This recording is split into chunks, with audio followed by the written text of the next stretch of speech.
سیدہ عائشہ صدیقہ کہتی ہیں زمانہ سو جاتا اور میرے رسول مصلی بچھا کے کھڑے ہو جاتے. او یار کھیتی باڑی کر کے نہیں، محنت مزدوری کر کے نہیں. جناب عائشہ کہتی ہیں میں یہ بھی دیکھتی کہ حضور ایک آیت شروع کرتے تو ساری رات اسی کو پڑھتے اور میری نظر جاتی تو قدم مبارک پہ ورم آ جاتا. یار نماز پڑھ کے اتنی مشقت کر کے اتنی جد و جہد کر کے ورم آ گیا. یا رسول اللہ اتنی محنت کیوں کرتے ہو؟ فرمایا افلا اکون عبدا شکورا، کیا میں اپنے رب کا شکر گزار بندہ نہ بنوں؟ صحابہ کا ذوق عبادتوں کا، ریاضتوں کا، تلاوتوں کا، طبیعت ہے ان کی. وہ ایک دوسرے کو، حضرت مولا علی شیر خدا کرم اللہ تعالی وجہہ الکریم کے زمانے میں روم کے بادشاہ نے کہا یار یہ مسلمانوں کا پتہ تو کرو، یہ آخر کیوں اتنے زیادہ مجاہد ہیں. اس زمانے میں جاسوس بھیجنے کا مزاج تھا. اب تو جاسوس پکڑا جاتا ہے، اب تو جاسوس اور جاسوسی کا شوق ویسے آج بھی ہے. عرض کروں تھوڑی سی بات اس عنوان سے. پتہ ہے کیا ہمارا مسئلہ ہے؟ ہم جہاں جاتے ہیں نا وہاں تھوڑی خوشبو سونگنے کی کوشش کرتے ہیں. وہ کیا ہے تو یہ کیا ہے تو ادھر کیا ہے تو تھوڑا سا ادھر کیا ہے. میرے رسول پاک پڑھیے درود شریف، سارے پڑھیے ذرا زور سے، صلی اللہ تعالی. نبی پاک علیہ السلام نے فرمایا جاسوسی نہ کرنا ورنہ تم بندوں کو خراب کر دو گے. اور فرمایا اس طرح نہ ہو کہ تم کسی کے آپ کھول نہ نکلو تو تمہارے پہلے کھول جائیں. یہ جو ذوق ہے نا یہ ختم کریں، چھوڑیں. مطلب آپ کس چکر میں پڑے ہوئے ہیں؟ اتنی زیادہ توجہ کرنے کی کیا ضرورت ہے؟ کام سے کام رکھیں، اس میں بندہ تھوڑا سا نا آسان رہتا ہے. یہ جو بہت زیادہ ٹٹولنے والے لوگ ہوتے ہیں نا وہ بےچارے پھر عمر ٹٹولتے ہی گزار دیتے ہیں، اس لیے کہ مزاج ہی بہت پکا ہے. بوری کا منہ کھول کے اندر تک ہاتھ ڈالنا تو پھر کئی دفعہ سامنے سے بچھو بھی لڑ جاتا ہے، خرابی ہوتی ہے. تو جاسوسی کی جاتی تھی. اس نے بھی جاسوس بھیجے کیونکہ قبیلوں کے لوگ تھے، کچھ مسلم کچھ کافر، پہچانے نہیں جاتے تھے لوگ. تو کچھ لوگ اس نے بھیجے، انہوں نے آ کے نا تحقیق کی، ریسرچ کری کہ آخر ماجرا کیا ہے. تو واپس جا کے انہوں نے رپورٹ دی نا روم کے بادشاہ کو. اس رپورٹ کا ایک جملہ بڑا شاندار ہے. وہ کہنے لگا بادشاہ ہمیں مسلمانوں کی کوئی سمجھ نہیں آئی، ہمیں کوئی سمجھ نہیں آئی. انہوں نے کہا کیوں نہیں سمجھ آئی؟ کہنے لگے یار عجیب بندے ہیں، جب رات مصلی پہ بیٹھتے ہیں تو یوں لگتا ہے ان کا دنیا سے رشتہ ہی کوئی نہیں، کوئی کسی کو نہیں جانتا. کوئی اپنے دکھ سنا کے رو رہا ہے، کوئی اپنی بات کر کے رو رہا ہے. لگتا ہے کہ ان کا کوئی رشتہ ہے ہی نہیں جب مصلی پہ بیٹھتے ہیں. اور فرمایا جب سویرے یہ جہاد کرنے نکلتے ہیں تو لگتا ہے ان سے زیادہ دلیر ہی کوئی نہیں. حالانکہ جو مسلوں پہ رونے دھونے کے لوگ ہوتے ہیں وہ کئی دفعہ جہاد میں کام نہیں کرتے، لیکن عجیب لوگ ہیں کہ رات کے راہب ہیں، دن کے مجاہد ہیں، کوئی سمجھ نہیں آتی. میرے عزیز ان لوگوں نے مصلی آباد کر کے رکھا، تلاوتیں ان کا ذوق رہی، منظر روز پڑھنا، اسباق پڑھنا، وظائف پڑھنا، یہ ان کا ذوق رہا. اعلیٰ حضرت بریلوی رحمت اللہ نے 1000 کتاب لکھی ہے، لیکن الوظیفۃ الکریمہ کے نام سے جو وہ صبح و شام وظائف پڑھتے تھے وہ الگ انہوں نے ان کو بیان کیا. پابندی کے ساتھ اپنی اللہ اللہ کرتے. شیخ شہاب الدین سہروردی رحمت اللہ علیہ، اس پر ایک بندے نے اعتراض کیا. اس نے کہا جی آپ کس قسم کے صوفی ہیں، مرید بیٹھے ہیں اور آپ وہاں نفل پڑھ رہے ہیں؟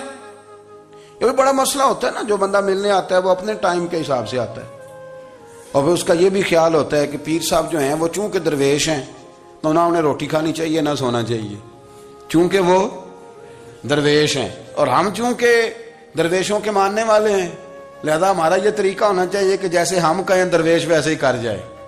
حالانکہ جس کو آپ درویش کہیں گے آپ اس کی مانیں گے، آپ منوائیں گے نہیں، تو ہمارا مزاج ہوتا ہے. شیخ شہاب الدین پر لوگوں نے اعتراض کی، حضور لوگ ملنے آئے ہیں، زیارت کرنے آئے ہیں، یہ بندے دعا کرانے آئے ہیں، اللہ اللہ کرانے آئے اور آپ نفل پڑھ رہے ہیں. کیا جملہ ہے، کیا حسن ہے، کیا خوبصورتی ہے. فرمانے لگے رب رسول سے مانگنے کے لیے مصلی بچھایا ہے، اگر وہاں سے مانگوں گا نہیں تو تمہیں دوں گا کیا؟ پہلے مجھے کچھ لے تو لینے دو، اگر میرے پلے کچھ ہے ہوگی تو آگے دوں گا نا. تو میں مانگنے گیا تھا کہ یا اللہ دے، تیرے بندے لینے آئے دے، تو میں کچھ لوں گا تو آگے دوں گا نا. لیکن ہمارا یہ سٹیٹس، یہ مزاج، یہ شعور نہیں ہے. گپیں، کہانیاں، داستانیں، گفتگو، خطابت، واز، کیا بات. لیکن اگر کچھ کرنے کا کام ہو تو وہ نہیں ہم سے ہوتا. میرے نبی کریم علیہ الصلوۃ والسلام نے مصلی سے دل لگانے کا درس دیا، حضور نے توجہ دلائی. صحابہ اس ذوق کے حامل لوگ تھے وہ کوشش کرتے تھے جناب صدیق اکبر رضی اللہ تعالیٰ عنہ کا عبادت کا مزاج ہمیشہ قائم رہا. حضرت عمر فاروق ساری رات اللہ کے حضور کھڑے رہے. حضرت عثمان غنی رضی اللہ تعالیٰ عنہ عشاء کی نماز پڑھ کے 2 رکعتوں کی نیت باندھتے تھے, 15 سپارے پہلی رکعت میں پڑھ دیتے تھے اور 15 سپارے قرآن مجید کے دوسری رکعت میں پڑھ دیتے تھے. آپ نے نا حضرت عمر فاروق کے وصال کے بعد ان کی ایک بیوہ سے نکاح کیا. حضرت عثمان غنی نے نکاح کیا. وہ خاتون آپ کے نکاح میں آئیں تو عرض کرنے لگی امیر المومنین میرے لیے اعزاز تو بہت ہے کہ میں امیر المومنین کی بیوہ تھی تو امیر المومنین کی منکوحہ ہو گئی ہوں, لیکن حضور نہ تو میں جوان ہوں کہ میرے اندر رغبت ہوتی اور نہ میں اب اس قابل ہوں کہ کوئی خدمت کر سکوں, میرے ساتھ نکاح کی وجہ کیا بنی؟ تو عثمان غنی رو پڑے. فرمانے لگے میں نے عمر فاروق کو مسجد میں اپنے رب سے ڈرتے ہوئے دیکھا ہے, میں نے اسے روتے ہوئے دیکھا ہے, عدل کرتے دیکھا ہے, انصاف کرتے دیکھا ہے, امت کی خیر خواہی کرتے دیکھا. تمہارے ساتھ نکاح اس لیے کیا ہے کہ تم مجھے یہ بتاؤ کہ عمر فاروق گھر کے اندر اپنے رب کو کیسے راضی کرتے تھے, گھر کے اندر کیسے راضی کرتے تھے, وہ طریقے بتلاؤ, تم بتاتی جانا اور میں بھی اسی طرح گھر میں عبادت کروں. میرے رسول کریم علیہ الصلوۃ والسلام نے ارشاد فرمایا, حضور فرمانے لگے جس گھر میں اللہ کا ذکر ہوتا ہے وہ گھر زندوں کا ہے, اور جس گھر میں رب کریم کا ذکر نہیں ہوتا وہ گھر زندوں کا نہیں ہے. گھر نا ہم نا کتابوں میں پڑھتے ہیں کہ ایک بزرگ کہتے ہیں, حضرت فضیل بن ایاز کہتے ہیں کہ میں ایک گلی سے گزر رہا تھا تو گھر کے اندر کسی قاری صاحب نے قرآن کی آیت پڑھ دی, ولی من خاف مقام ربہ جنتان. میں تے میرے کانوں سے ٹکرائی تو اللہ نے میری کایا ہی پلٹ دی, میں توبہ کر گیا. اب گھر کے اندر سے آواز آئے تو صحیح نہ تلاوت کی, پر اندر سے آواز آتی نہیں, یا ڈیک بجنے کی آواز آتی ہے, یا ٹی وی چلنے کی آواز آتی ہے, یا دھوم مچانے کی آواز آتی ہے. عبادت کا وہ جو خاص شوق تھا, وہ جو حسن تھا, وہ جو توانائی تھی, وہ جو بات تھی. ایک جگہ پہ ہم بیٹھے تھے تو وہاں ایک صاحب آئے اور انہوں نے آتے ہی کہا کہ مہربانی کریں ذرا مجھے مصلی دے دیں, میرے نہ کچھ نفل رہ گئے. تو میں نے وضو کر لیا تو کوئی مصلی مل جائے. مصلی انہیں دے دیا گیا, وہ مصلی لے کے چلے گئے تو پیچھے ایک صاحب نے تبصرہ کیا, کہنے کتنا ریاکار بندہ ہے, لوگوں کو دکھا رہا ہے کہ میں نفل پڑھتا ہوں, ہے کوئی بات کرنے والی. میں نے اسے کہا, میں نے کہا تو مہربانی کرنا اس طرح کی ریاکاری تو بھی کر, پکڑ مصلی اور جا تو بھی تھوڑی ریاکاری کر کے آ, اٹھ ذرا شکر کر, کوئی یہ ریاکار بھی ملا ہے, کوئی نفل پڑھ کے ریاکاری کر رہا ہے. اللہ کا میں کہتا ہوں کو پڑھے تو صحیح نہ, یار یہ کوئی دور ہے نفل پڑھنے کا, اس میں تو لوگوں کا مزاج ہی نہیں, طبیعت ہی نہیں. میں نے کہا چل مہربانی کر یہ لے مصلی اور تو بھی جا تھوڑی سی یا کر یا ریاکاری کرو تو صحیح نا, مزاج ہی نہیں, ذوق. جمعے کی نماز پڑھ کے یوں دنیا بھاگتی ہے, او ہو پتہ نہیں کون سی پیچھے آگ تھی جو بجھائی جائے گی. اور آج تک لوگ مسئلہ پوچھ رہے ہیں کہ جمعے کی بعد والی سنتیں کتنی ہوتی ہیں. میں نے کہا کتنے سال ہو گئے جمعہ پڑھتے, کتنے سال ہو گئے, ابھی تک سنتوں کا نہیں پتا, ابھی تک نے علم کے پہلے کتنی رکھتے ہیں اور بعد میں کتنی رکھتے ہیں. فجر کی سنتیں کب پڑھنی چاہیے, سنو فجر کی سنتوں کے بارے میں. میرے رسول کریم سید عالم صلی اللہ تعالی علیہ وسلم سے ایک صحابی نے پوچھا تھا, حضور میری فجر کی سنتیں رہ گئیں یا رہ جاتی ہیں تو حکم کیا ہے, کیا انداز ہے حضور کا. بخاری مسلم کے لفظ سنو, حضور سید عالم صلی اللہ علیہ وسلم فرمانے لگے, اس نے کیا پوچھا تھا, حضور جواب کیا دیتے ہیں, فرمایا فجر کی سنتیں کبھی نہ چھوڑنا, فجر کی پہلی 2 سنتیں کبھی نہ چھوڑنا. یا رسول اللہ صلی اللہ تعالی علیہ وسلم میری رہ گئی ہیں, رہ جاتی ہیں. فرمایا فجر کی 2 سنتیں نہ چھوڑنا, فرمایا فجر کی پہلی 2 سنتیں مجھے دنیا اور دنیا کے اندر جو کچھ ہے وہ سب سے زیادہ پیاری ہے. فجر کی 2 سنتیں دنیا اور دنیا میں جو کچھ ہے مجھے وہ سب سے زیادہ پیاری ہیں, اس لیے فجر کی سنتیں نہ چھوڑنا. اپنا ذوق, اپنی طبیعت, ہم نے نا ذوق غلط بنا لیا ہے. اگر 20 بندے کہہ بھی دیں گے تو نے بڑی شاندار تلاوت کیا تو کیا اس سے بنے گا, 100 بندہ کہہ بھی دے تیری کیا بات ہے, کیا بات ہے نعت خاں کی, کیا بات ہے علامہ صاحب کی, پیر صاحب کی, پیر مہر علی شاہ صاحب رحمت اللہ علیہ. آپ تشریف فرما تھے تو آپ کے ایک ہی بیٹے بابو جی جن کو کہا جاتا ہے, جس دن صاحبزادے پیدا ہوئے تو خادم نہ وہاں سے نکلا. ان لوگوں کے شوق اور طرح کے تھے نا, تو ان کی توجہ بھی اپنے شوق کی طرف رہتی. تو خادم نکلا اندر سے, پیر صاحب مبارک ہو, پیر صاحب مبارک ہو, پیر صاحب مبارک ہو, پیر صاحب مبارک ہو, شور کر رہے ہیں. تو پیر صاحب کو وجد ہو گیا، اللہ اکبر اللہ اکبر اللہ، او کیا ہوا، کس بات کی مبارک دے رہے ہو؟ عرض کی حضور اللہ نے بیٹا دیا ہے۔ تو آپ فرمانے لگے اچھا حضور آپ کیا ہوا، آپ تو پریشان ہو گئے۔ فرمانے لگے جب تو نے 3 دفعہ کہا نا مہر علی کو مبارک ہو، تو میں سمجھا تھا شاید تجھے کسی نے بتا دیا ہے کہ مہر علی سے اللہ راضی ہو گیا۔ میں سمجھا تھا کہ شاید تو یہ خبر لے کے آیا ہے کہ کسی نے بتایا ہے کہ مجھے آج خبر ملی ہے کہ مہر علی سے رب اچھا پتر ہوا ہے، الحمدللہ اللہ کا شکر ہے، پر میرے لیے مبارک کا دن وہ ہوگا جب میرا رب کہے گا کہ میں مہر علی سے راضی ہوں، میرے محبوب کہیں گے کہ میں مہر علی سے۔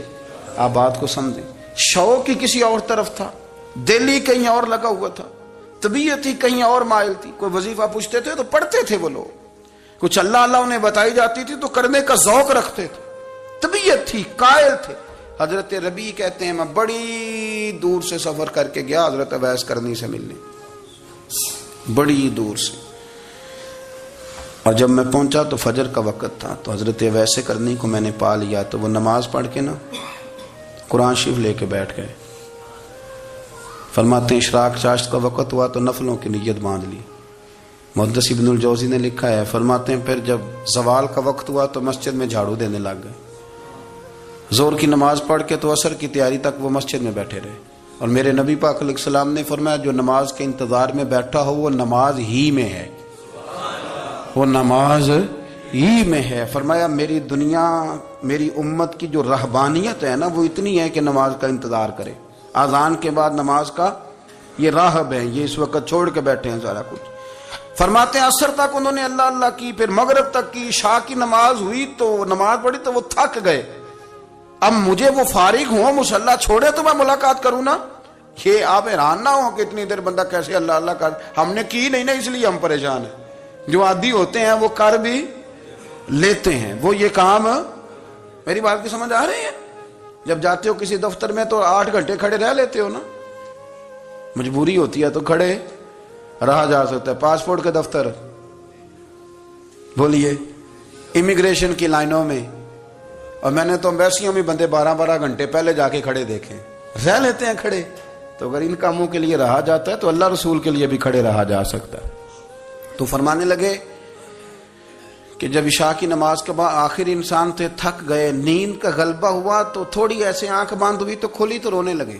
حضرت ویسے کرنی رو کے کہنے لگے مالک مجھے غافل تو نہ کر، ابھی میں نے کیا بھی کچھ نہیں، دن ختم ہو گیا، کوئی نفل نہیں، کوئی اللہ اللہ نہیں، اللہ مجھے غافل نہ کر، میری مدد فرما۔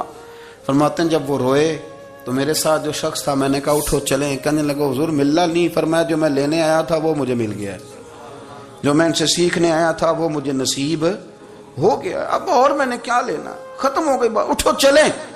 اللہ کے بندوں نے حضرت ربیعہ بن کعب اسلمی رضی اللہ تعالیٰ عنہ فرماتے ہیں، کہتے ہیں جب بنو قریظہ اور بنو نذیر یہودیوں کے ساتھ حضور علیہ السلام نے جنگ کا اعلان فرمایا تو وہ دشمن ہو گئے، ہمیں خطرہ تھا کہ وہ رات کو کہیں محبوب کو تکلیف نہ دیں، تو کچھ لوگ نا تلواریں لے کے نبی پاک کے دروازے پہ پہرے داری کرتے تھے۔ گن مین رکھنا حرام نہیں، اگر کسی کو واقعی خطرہ ہو تو اس کے لیے سنت بھی ہے۔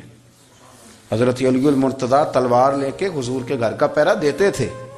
حضرت ربیعہ بن کعب اسلمی رضی اللہ تعالیٰ عنہ فرماتے ہیں کہ رات میری ڈیوٹی تھی کہ میں حضور کے گھر کا پہرا دوں گا، تو فرماتے ہیں میں باہر سن رہا تھا، ساری رات ہی میرے نبی پاک نے اللہ کی تسبیح پڑھی، ساری رات، کبھی تسبیح، کبھی تحلیل، کبھی تحمید، کبھی تکبیر، ساری رات۔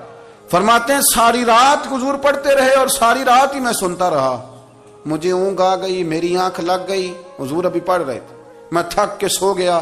اور فرماتے ہیں جب میری آنکھ دوبارہ سے کھلی تو میرے کانوں میں پھر کوئی چیز گونجی تو میں نے کان لگایا تو میرے حبیب ابھی بھی اللہ کو یاد کر رہے، ساری رات حضور رب کی عبادت کرتے۔ اسی لیے تو کہا یا ایھا المزمل قم اللیل الا قلیلا، حبیب ساری رات تو نہ جاگا کا، تھوڑا آرام بھی کر لیے گا۔ میرے بھائی اپنا مصلی، اپنی عبادات، اپنے وظائف، اللہ اللہ جو آپ نے کسی سے سیکھی ہے اس کو کبھی کمزور نہ ہونے دیں۔